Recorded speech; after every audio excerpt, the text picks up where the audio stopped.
Production Masters podcast, the philosophies and techniques behind making music according to the masters of music production.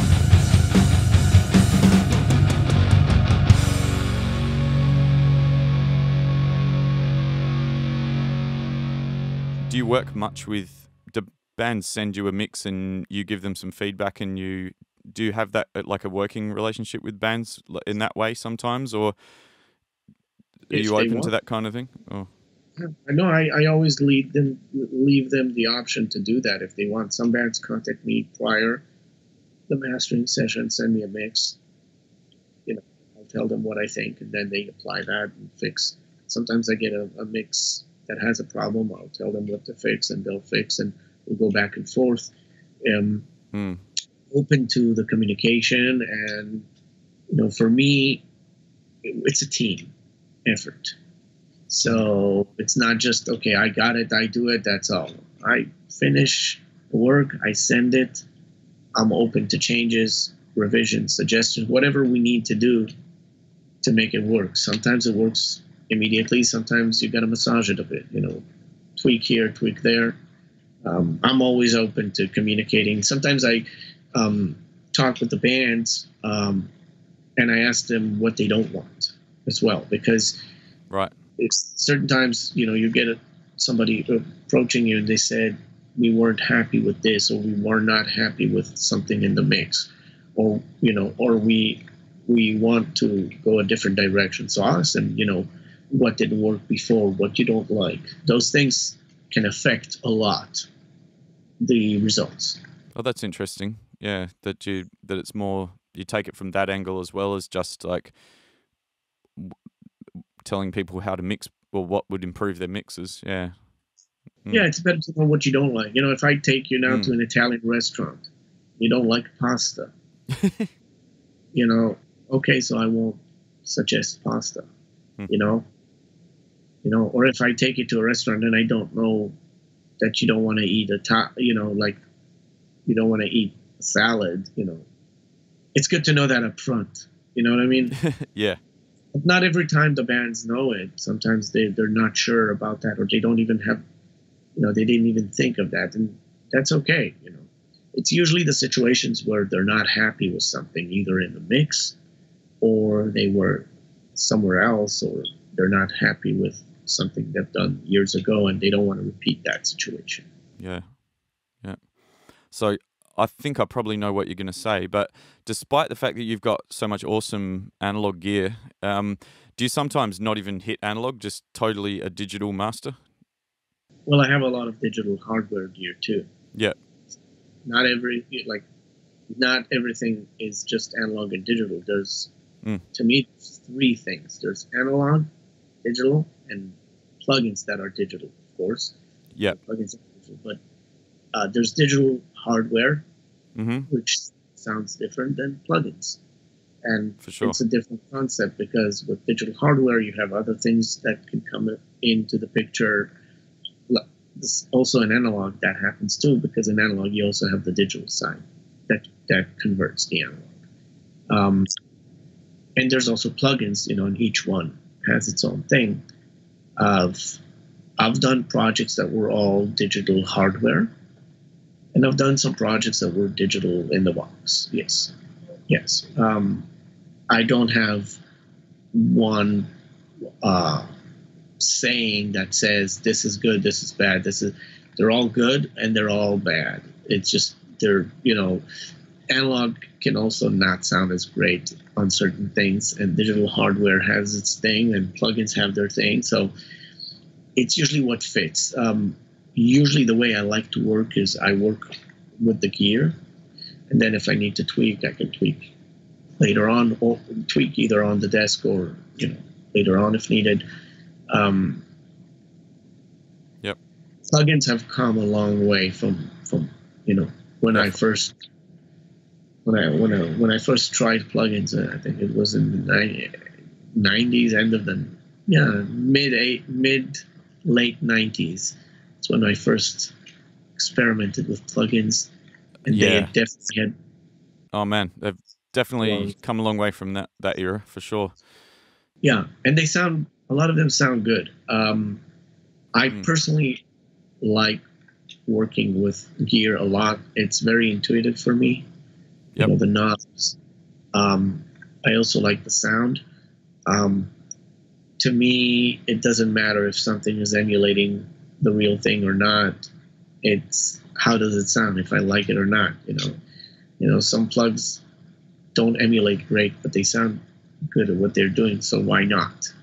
Absolutely, yeah. Some plugs emulate really well, but if it doesn't fit, there's no use to it for that project. So to me, you know, I don't fall for how good the emulation is or not. I just, if it sounds good, I'll work with it, you know. And there's some old plugins that still sound awesome, and you know, they're part of a big history of the past, you know, 20 years. Yep. And so I don't mind using them too, you know. And which ones? Which ones? Like, which ones are what? Which ones are the ones that have been around for ages that still have something you like or might use plugins wise? Oh, there's a bunch. Well, L2 is a good example. Mm-hmm. I can see you've got the L2 hardware unit behind you as well. Yeah. Well, the L2 and the L1, they're a good example. There's a lot of like less known plugins that were done years ago and they still work. There's some old DAWs that still, you know, as long as you're working on old OSs, they still work. But yeah, there's a bunch of stuff. I mean, I gave an example L2 and L1 because those are probably some of the oldest limiters out there in terms of plugins. Yep. And you know, if you think of it, there's so many records out there that use those. It's like it's a legacy. It's like, wow, you know, a lot of them. So yeah, there's some good stuff out there. It's just I personally like working with the gear, and some of the gear here was modified and customized for my tastes. Some of it was built for me. Some of it was just changed for me. And there is some custom boxes that I also own. Some of them I worked on. So I like to keep it interesting here, for me at least. For sure. Does that include when you've, especially with your analog gear, have you ever experimented, like when you've had, I mean, obviously you would have done it on your mixers as well, but of just running the signal through these things and then bypassing, like without doing processing per se, just listening to what the boxes add just by running signal through them? Oh yeah, lots of times. Some of my gear here, that's what I do with it. Like I'll just run through it. Without actually processing, so to speak. Well, it is processing. It's just without turning the knobs. Need, you know. Yeah, of course. Yeah, some of the records I've done, that's exactly what was going through there. Yeah, there's gear here that, you know, I just run it. You know, there's no knob is moved. It's just running through it. Yeah, I love it. If it sounds right, yeah, you'd be surprised. There's gear that just running through. It's not improving. It's just fitting the sound, but it does something. Changes the texture or something, I guess. Like yes. Texture could be a good word, but I would say it's just the layering of it. You know, it gives a certain layer. Right. Embracing. It embraces the sound in a certain way, and I like that very much. And that's one of the things I do is I try to find what does that really, really nicely. And if you find the right thing, then you don't need to EQ as much because you already put the nice cover on it. Right. So that's doing some of the work for you. Yeah. Yes. But you've got to know which one's right. Yeah. Well, yeah, you have to experiment. One of the boxes I have is a box that's a custom box for me, and it does that as well. It fits a lot of projects, not every, but it fits a lot. And I have some of the boxes that you just run through. Some of them are tubes, some of them are solid state, but they have a tone to them. And some records are really, because like running through that box helped it a lot. Yeah. And that whole thing is something you only get by running it through analog boxes. Is that right? I wouldn't call it like that. I would say, it can also happen in a digital box if it has a sound to it, but not with a plugin. You can do that with a plugin. I just don't know which plugin does that. You know what I mean? Like, of course, if you take a Pultec plugin and you don't apply any of the EQ, just running through it will do a sound. It will give something. Because it's emulating a Pultec. Or if you're emulating a Fairchild, if you're emulating any gear you're emulating and you're not applying too much process, it's still processing it.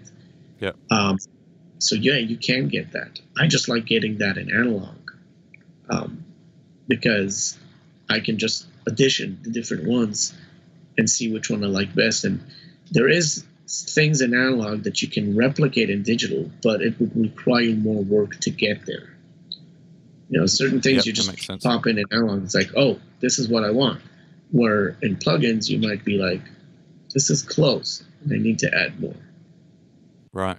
Wow. So it can happen, but in some analog emulations, you can do that. They have maybe a switch or a knob that pushes that more. And basically, you can do that with every piece of gear. Just not always it's going to be the same. And also, another thing to take in consideration when you're working with analog is it's not just a specific piece of gear. Like, it's not just the compressor or the EQ. It's the cables. It's the clocking. It's your converters. It's your power as well. I'm talking about conditioning, the balancing, the regulating, the cabling, all that. And then the audio interconnect, the type of cable connector. It all makes a difference. Yeah, which clocking you're using. It doesn't mean that it has to be the best clock or the worst clock, but the clocking itself will affect the sound. And then the conversion, specific A to D, a specific D to A, each one is different. Sometimes they complement each other. Sometimes you add a different one to the picture because it complements better. So when you're dealing with analog and even hardware digital, you're dealing with more parameters and variants that come into the picture because of all the gear surrounding it. Where in plugins, it's not that case. The surrounding doesn't affect the plugin. So does that mean you audition different sets of converters as well? Yeah. I have a few, and I audition different DAs and different ADs, and I see what works better. Yeah. Wow. And I have clocks too. Wow. Yeah. That's amazing. With cables, I test a bunch of cables all the time. And cables, oh my God.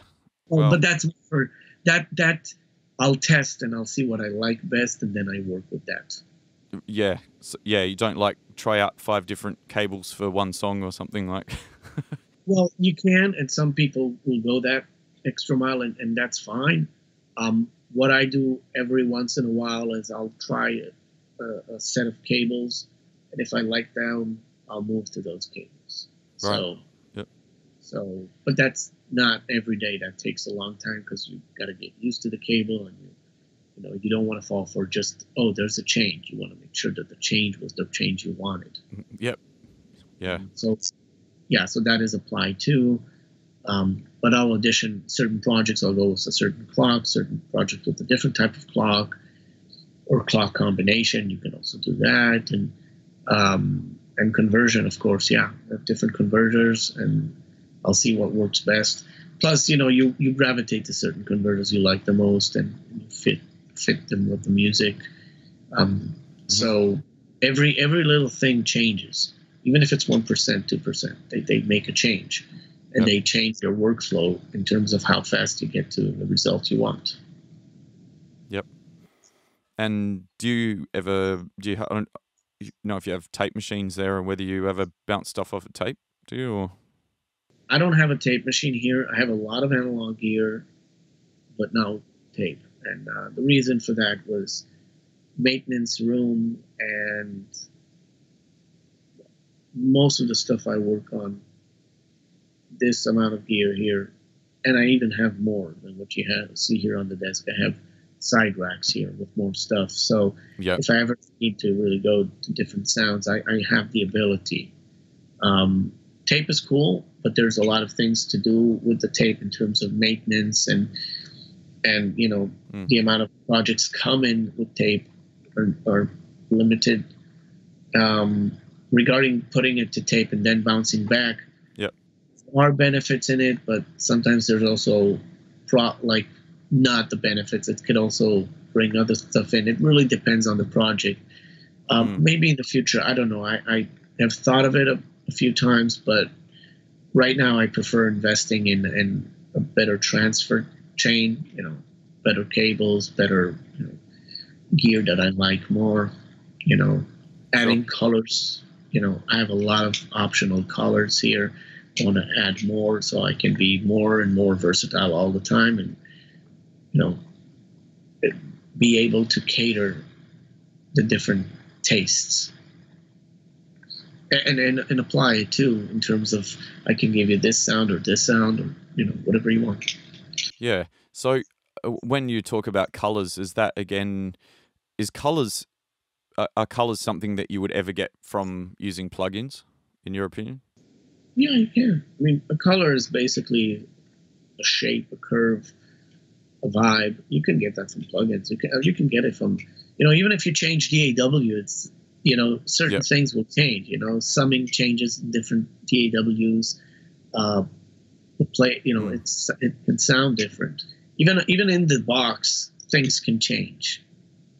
There's a lot of things you can change in the box to improve your sound or to give you certain colors. And it doesn't have to be just the plugins. It could be even a certain DAW you use can give you a different sound, just because how the audio driver was designed. Yeah, sure. So which one do you use, or which ones? Well, I have a few. I use a combination, because I don't work in the box in terms of the prints. I use Pro Tools to run as like a tape machine. Like basically I use it to play the music, run through the desk, and come back. So the Pro Tools is a playback capture. And for singles and stuff like that, usually it's enough, unless I need to do more processing later, then I'll apply it in a different program. But I have quite a few DAWs, and each one has its own pros and cons. Some of them are really fast to use and easy. Some of them are more detailed and take more time. Mm-hmm. And some of them I use like really unique stuff that was old, and some of this is current. So basically, everything from Waveburner, Wavelab, Studio One, whatever you want. I got a lot of them here. Logic. I have a lot of them here. It's just whatever works. But I also have, I have the old stuff too, like Peak, which is a really old one. Okay, I haven't even heard of that one. They're old, and they have their good things for certain things, And I also have dedicated DDP players and creators, like the Sonorous DDP creator and player. And that's for assembling the final, what do you call it? Yeah. And the transitions between the finished tracks and all that sort of thing. That I do in a different DAW. Yeah, I change whatever is needed. It's you have tools and you just choose. Okay, this is one I need something that can work that way, and each one is different. Some stuff I really like to work fast on because I want to stay focused, and some stuff I can work on slower. So you do use Wavelab sometimes? Wavelab, Waveburner. Mm-hmm. I have also Peak from Bias. The last thing they did, the Peak Bias Bias Peak XT, Bias Peak 6 XT Pro mastering, Oh with man, all the old stuff. crazy. And I got a bunch of stuff here, other stuff that, other DAWs. I have dedicated sample rate converters. It's just, you got a bunch of them. Crazy. That's interesting. I think you might be the first person that I've spoken to that's got like a real range of DAWs. I haven't really had that discussion very much, but I'm assuming most people, well, a lot of people that have spoken to about it sort of seem to have one favorite one. They don't have like a selection. So that's pretty interesting. Well, it makes sense to have one and work with it all the time. I just have a few because certain things I like to open with certain DAWs. When I want to check certain things, I'll open a certain DAW because of the graphics of it. And, in the readings I can read, a different one I'll use because I can really work fast the fades and work fast. Each one has its pros and cons. Sure. Some of them are really high quality and great to work with in terms of getting the result in terms of sonics, but they're slower to work on, and that can sometimes alter your decision making. Where some others are faster and might be less as fancy as the other one, but you can get stuff done quicker and focus on the sound. So I can say this: throughout time, you start to find what you like the best, and you work with that. But definitely, it's like I have a bunch of gear, and some things I'll pull in and put something else instead, and sometimes I'll go back. So it's not one size fits it all, but I wish there was one DAW that will be like everything you ever wanted. But it all has a price to it, and it's usually the price of it is you lose on the way. I've spoken to some guys that reckon Pyramix is that. Pyramix is a great DAW because it's super versatile and that type of thing. But I think I found I don't know. It depends what you want to do with it. I think I like simplicity. Like when it comes down to it. But I'm not doing mastering, so I've always been in Pro Tools. I've found Pro Tools to be really simplistic and fast. But it's so much of it's what you get used to. I think if you spent time learning something like Pyramix, it probably opens up much wider than what Pro Tools does, But again, it depends what you're doing with it as well, I suppose. I think every DAW can go deep if you want. You can go deep, or you can go medium, or on the surface. And Pyramix is a great one. There's another one called Sequoia, which is great. Yep. They're both PC based. There's also Sadie, which is also great. That is also PC based. I remember Sadie. Yep. In Mac, you don't have many of those for mastering, but in general, every DAW you work on, the more you know it, the better you can work with it and get the results. Yeah, like tools in general, I suppose it is about how well you know the tools, isn't it? So how well, and also how you like it. Some stuff well, but it's going to take you more time to work with. It really depends on preferences, and I'm open to changes. And I'm if somebody comes in and say, hey, there's this new DAW, I'm not going to be the one saying, no, I don't care. Show me. It might be cool. I embrace the change. Yep. Awesome. I'm not the guy who says, oh, just that. Yep. I think we can tell. It just does so much. There's so much, and it's hard to grasp it all. There's so much things out there. There's so many plugins out there. There's so many hardware out there. Yeah. It's easy for me to get to grasp the hardware because it's less amount than the plugins. Yeah.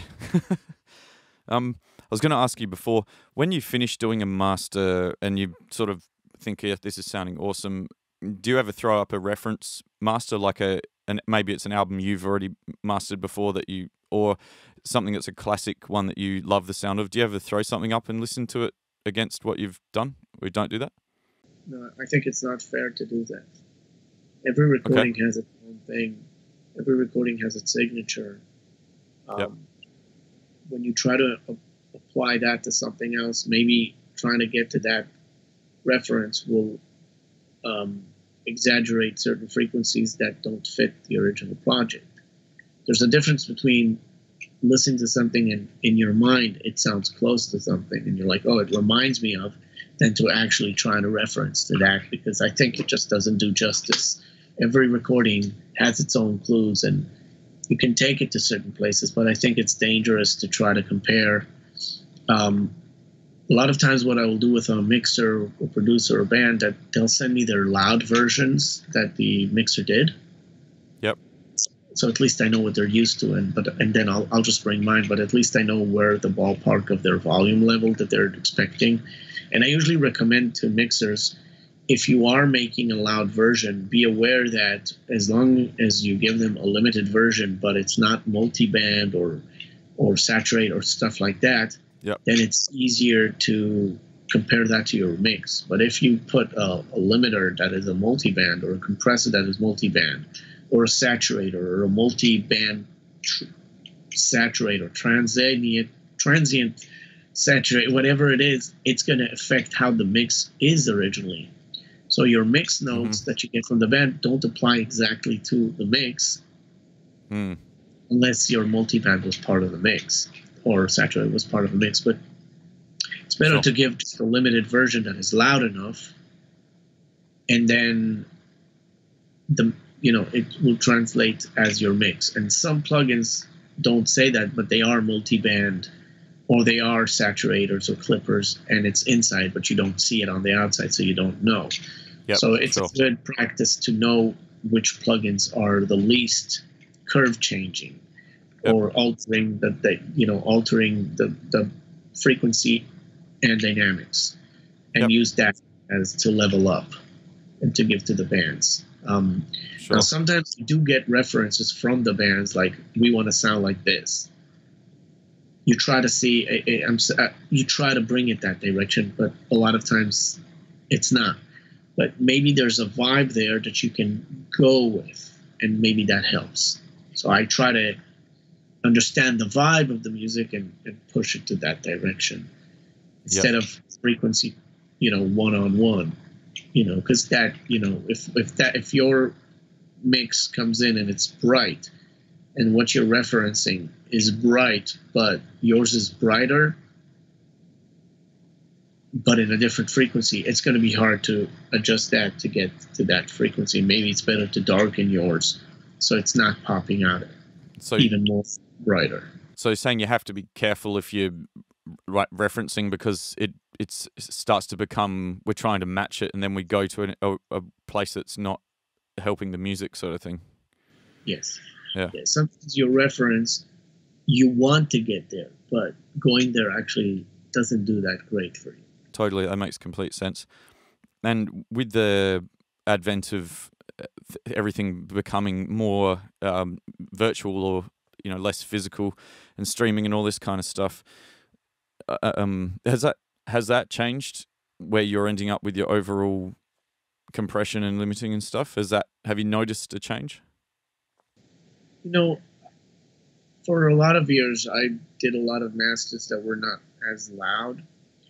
And for streaming? No, I just did that for a long time. And that was just how you presented your finished product? Yeah, they were not like loud, like super, super loud. And that brought me in a lot of work. And maybe also took some work off. I don't know. But the funny thing is, you play that stuff I've done 10 years ago, and it does, you don't feel the volume drop, because now there's normalization. So it worked in my favor anyway. Totally. And a lot of records I do are not super slammed. The Faith No More stuff I've done, it's not, I can get loud, but it doesn't mean I have to go loud in a way that, really damages. Of course, it's a subjective thing. Some can say, there's no dynamics here, well, of course, but that's what they wanted. I have to cater what they want, So, you're judging me, but you have to remember it's their record. They made the decision. They approved that. They wanted that. And I've made some really loud records in my career. Some of them are really, really loud. Yeah. But they actually brought me clients in. And I think that you try to bring your best, and then if the client wants louder, you can talk with them about it. If they still insist, then you give them that. If I saw a trend change or something, let's say this, people say today they don't want the loudest record in the world, but a lot of them still want it loud. Yeah. Competitively loud, and it's still loud. I try to give them something that feels right. I'm not looking for how do I make it as loud as that, as much as more like how do I make it sound good? Where's the sweet spot in terms of level? When I get to that level, I give them that. And in some cases, they'll say, "Oh, can you add another dB or two?" And then I try to see what I can do. And if I can add another dB and it's not ruining it big time, then I'll do that.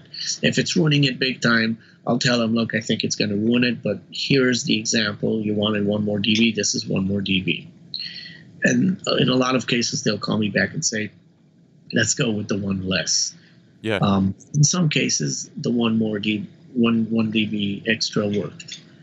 But there's still a loudness war in a way that people are still trying to, they say they're looking for dynamics. They say they don't want the loudest thing, but they basically do still ask for that. Yeah, even for streaming? Well, they can't check it because, it's in streaming once they upload it. But before streaming, they compare it to what they compare on their computer. If they play something that sounds louder on their phone, then that's how they judge it. Once all the devices in the world, computers, phones, cars, stereo, once all of that would be normalized, everything will be the same volume, we wouldn't have to fight that. Then it's an aesthetic, how much compression you want. Because today, a lot of people are used to the sound of things being slammed, not just for volume's sake, but some of them like that compression feel, that everything is like really tucked in, really super glued, really no movement. And it's an aesthetic, it's not saying it's bad or good, because some people like it and it drives them. Some people don't like to hear things move up and down. Some of them just like it to stay in one place. And it's an aesthetic, just like distortion in a guitar. It's an aesthetic, People like that sound, and it's generations that like this and like that. So it's not the compression problem, it's more the level. There's a lot of things that were super compressed in the 80s as well. For sure. But it sounds right. Or even in the 70s, they're compressed, but they sound right. It's just where we got with the volume level, which became fatiguing to listen to. Yeah, do you end up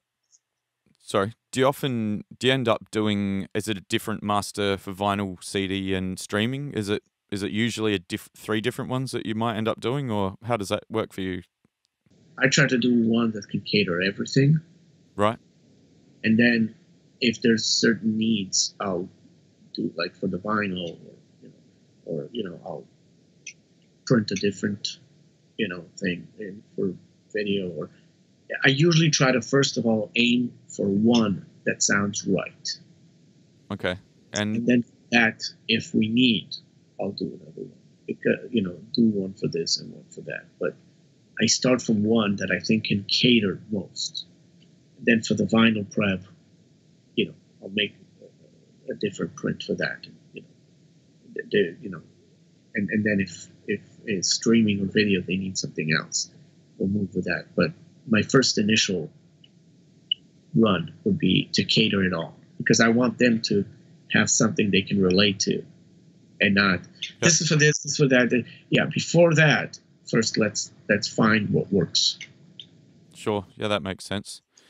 Right. So it hasn't become that utopian thing that that like people have we haven't reached the world of everything's normalized and we can just go on aesthetics and that sort of thing. Hasn't quite got to that yet. Not yet. I hope people will get into that because Mm. a record lives for a long time when it has a combination of what makes it good. Volume is not what makes it good. Now, Sure. steps of compression, I can say, okay, I understand that because that's Definitely. an aesthetic thing. Yeah. Volume is not an aesthetic anymore because to get volume, you have to degrade the quality. Sure. Okay? Yeah. Now, if let's say you degrade the quality because you like the sound of the degradation, then that becomes an aesthetic. So if it becomes really loud and really fuzzy and really slammed and really smashed and nothing is moving there and it becomes a bit edgy, and then you lower the volume and it's still in the same volume as anything else out there, and you like the result, then that's the aesthetic. That's the artistic decision. And it didn't have to do anything with the volume. It has to do with the result of what you got when you went to that volume. Yep. And I'm okay with that because that's, again, an aesthetic. But the volume itself, when that's taken out of the equation, then the fight is not about the volume. The fight is about how the music translates and the aesthetics. And that's where you're competing. Yep. And if your aesthetics work there and people dig it, great. But you're not falling for the volume level. And that's what'll give an album, hopefully, its longevity as well, I guess. Well, the longevity is the combination of things, but combination of, songwriting, lyrics, arrangement, production, mixing, mastering, marketing, timing. There's a bunch of things that make that thing become what it is. But in the end of the day, when we don't have to fight the volume in terms of level, but we can still use volume as a tool to get to certain aesthetics if needed, I say, then at least when it's sitting out there with other things that came out, then it's not who's louder is winning the competition. It's what do you connect the most to. And even if it's super compressed, but it's the same volume, but you like that, then that's what makes it work for you. Yep, absolutely. It will take about, I guess it's going to take, 5 to 10 years till things start to be normalized more and more. I can't say exact amount of years, but the reason I'm saying 5 to 10, it's because you want to create everything that way, every service. And also, there's different standards of normalization. That takes time till things start to sit in the same place. Yeah, sure. And so, like everything that has a change, it takes about 5 to 10 years because there's regulations, there's understanding what people like. You work on something and then you find 2 years after, you find out that there's something better that they can have and then try to get that in. Yep. And why not listen to full resolution? That's you don't have just totally, to compress, lossy files or maybe lost. Absolutely. Yeah, that was nasty when it was down to 128 kilobits all the time. At least we've gotten away from that, gotten a bit of a distance away from that now. well, you still hear on certain radio stations. Yeah. You can hear the the conversion. The way that it became lossy and sounds weird and harsh. But again, when we'll be in a point where everything is normalized, I think it will help a lot. Most definitely. Yeah, I think you're definitely right. Yeah. And I'm not even talking about loudness units. I'm just saying because they're going to change it in time and see what works best for them. From hope. But just a way that all the music can be judged on its merits and its aesthetics with loudness taken out of the equation. That's what you mean, isn't it? Yeah. If the way to achieve a certain sound is to make it loud, to get fuzziness and edgy and compression, that's okay. But once everything is normalized, then you get the gig or you get the praises based on his because people digged it, and not because it was louder than something else. Yeah, and I suspect how much of that processing is needed to get that kind of a sound is probably less than what a lot of people assume it is or think it is. You know what I mean? Yeah, yeah. I think you can get the results with way lower volumes. Yeah. You know, I still do records that are loud, and I do ones that are not loud, and I do records that are in between, and I do a lot of dynamic stuff as well. Yep. Because I also do a lot of, you know, even some metal stuff that I've done, I made it dynamic. Yep. You know, some is lower in level. Even some rock stuff, some of it is, you know. That's awesome, because some yeah, it's because some mastering engineers do default to, they set their weapons to stun right from the word go. You know what I mean? Whether it's appropriate or not. So they definitely, I know some of them definitely do, because they think that's just, you know, it's the same as everything else that you've talked about. It's you can't assume anything is a default go-to process. It's got to be, well, it's a combination of things, but it's partly having the experience to know what suits the music or what's going to work, what is appropriate for the music and all that, isn't it? Yeah. But it's also expectations. You know, certain people go to certain people because they have expectations to get that certain result. Yeah. And I can understand why, you know, there's mastering engineers that work in a certain volume level, and that's what their clients want them to do. And that's totally fine, because they're catering their clientele. And that's the most important thing in the service-based industry. So if that's what requested, by all means, do it. You know, I don't look at them as bad. You know, every once in a while, there is something that comes out and maybe people didn't like, or people like, but the producers didn't like, and those things happen. But in the end of the day, you cater your audience. If your audience wants it loud, and that's what you're known for, and that's what they come for you because of that, you got to give them that. They'll expect that. Mm-hmm. I don't have one set of what the target volume is. I'll just go with what sounds right to me. And if the client digs it, great. If they want me to make changes, I'll make. You know, if they want me to go lower or higher, I'll work with them. But at least, you know, you start learning that specific clients, or, you know, meet the expectations. Sure. What they give you. Cool. You know, that's why it's good to send to a mastering engineer your mix for mastering, you know, the unloud one, non-loud one, and then also the loud one. So at least he knows what you're expecting. And I've had times where I actually mastered it lower than what they gave me as the ref. Yep.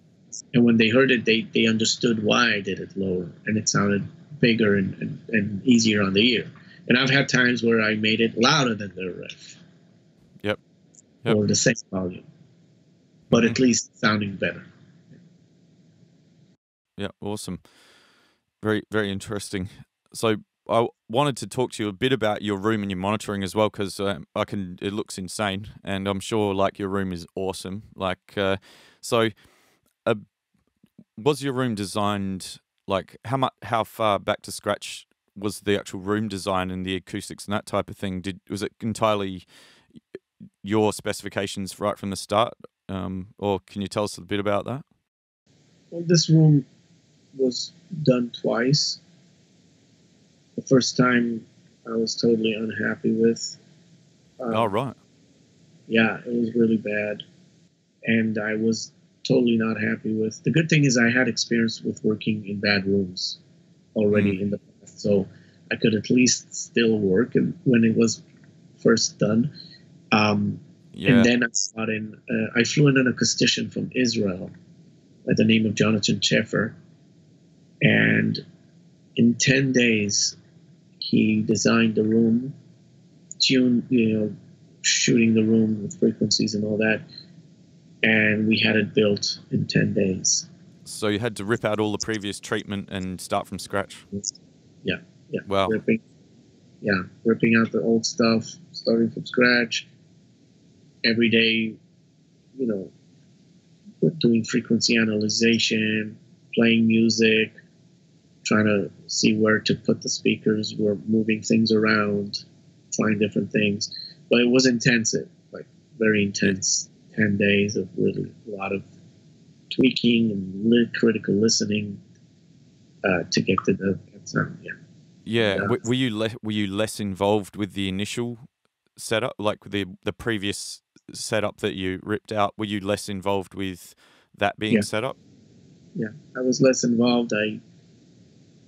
Well, the thing is that certain rooms, you can have the person design them, but it's at least good to be there to know.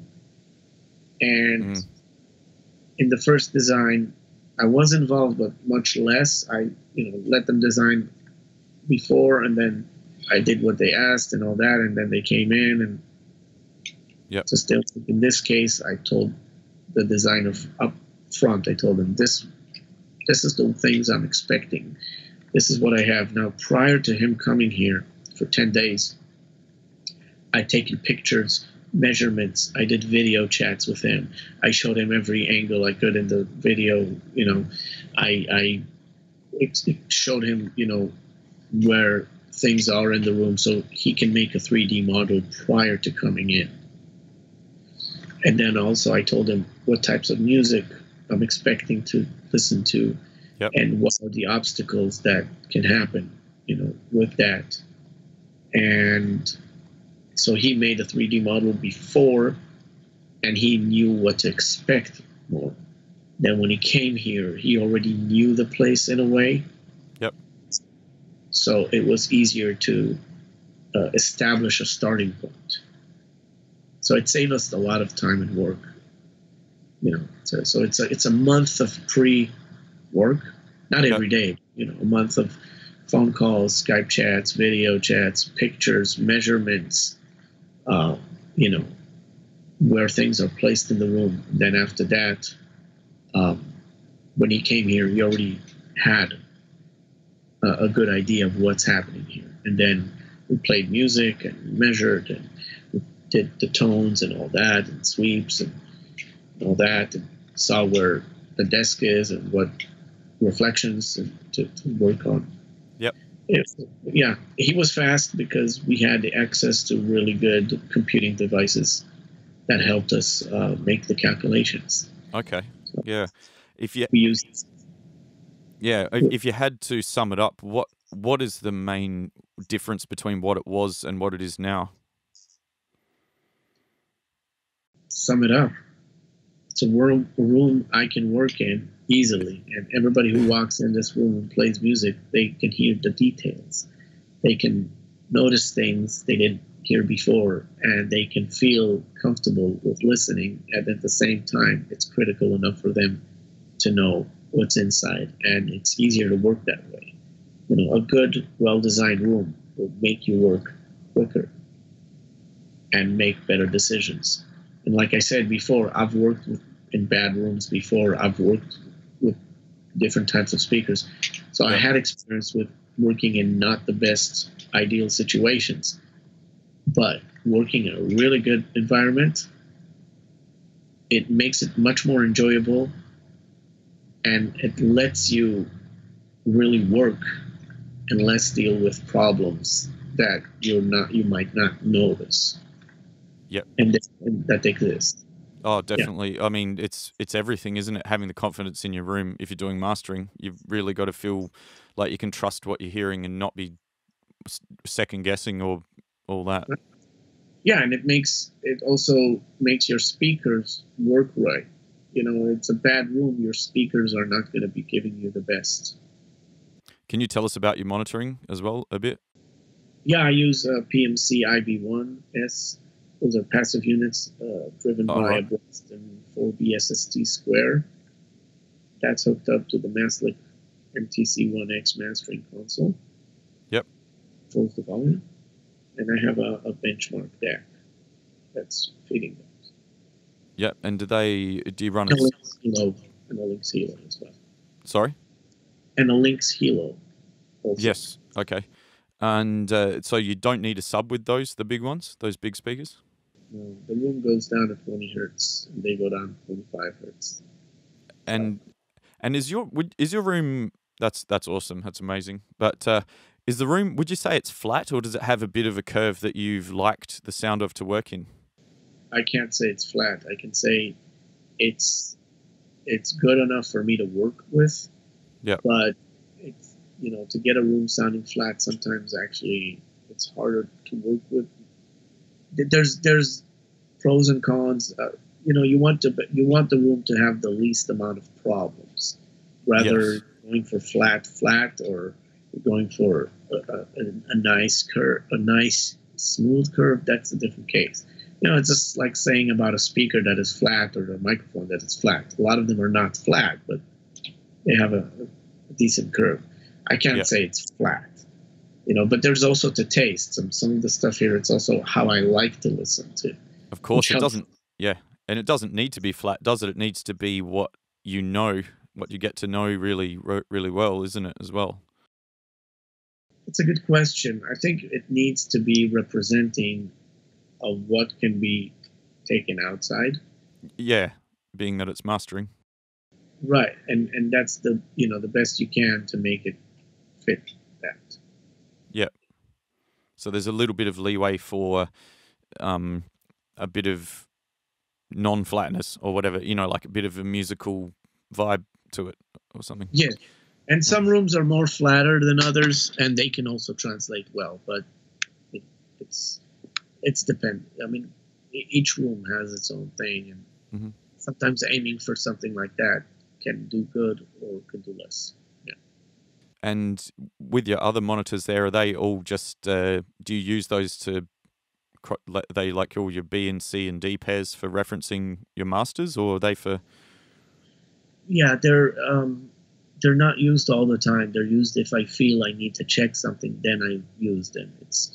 I use my PMC as the mains that I work with, and then if I feel I need to change or check, and I'm not sure, then I turn them on as second pair, third pair. Yeah. Like that. Awesome, man. Well, it's been an absolute pleasure chatting with you, and I thank you so much for your time and having a good, thorough chat about a whole bunch of stuff. It's really awesome, and I hope you've managed to enjoy having a chat as well. Yeah, it's fun. Yeah, I had a good time. Thanks. Awesome, man. All right, well, I guess we'll sign off for this episode, and I should probably say, have you got any projects coming up that you're that you're able to talk about? Anything cool coming up for 2018? Yeah, well, some of them I just can't talk about. Yeah, of course. Yeah. But yeah, but there's really good stuff. Yeah, I'm excited for 2018. Yeah. Well, that's wicked. Yeah. No, well, all the best for a wicked year mastering, and we'll catch you again sometime. Awesome. I'd be happy to do it again. Sure. Yep. All right. Thank you very much. We'll see you later. Yeah. See ya.